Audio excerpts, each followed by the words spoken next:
When you are ready to start building your content, you next need to be considering in what form is your content going to come together.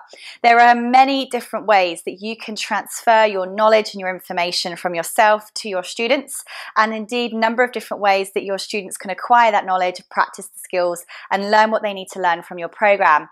Now, as with all of my lists, this certainly is not an exhaustive one, but you need to be thinking now, which of these methods shown and others could you be using to pass on your knowledge when it comes to developing your content?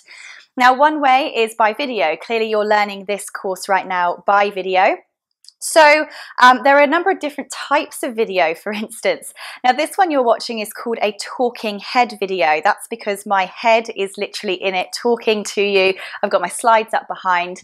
A different type of video might be a screencast, where basically that is when you might be demonstrating how to fill in a form on the computer, or you might be demonstrating on screen how to use a certain piece of software or a system on the computer. And essentially your computer just films the screen and your voice going over the top. That's called a screencast.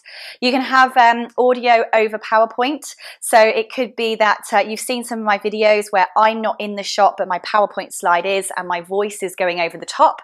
That would be, for instance, where I have a lot of information on the slide behind me, and me physically standing here would cover up some of that information. You might have presentation PowerPoint slides or prezzies. You may have checklists written and practical assessments. You could have simulations and case scenarios. You could have textbooks and how-to guides. You could have instruction manuals. You might have audios, for instance. Another set might be to, there's different kinds of face-to-face training, books, ebooks, you name it. There are so many different ways of passing this information over. So your next task is to list down all of the different methods that might suit your particular course for passing on your information, and narrow that down to which types of content are you going to be putting together and building for your training course.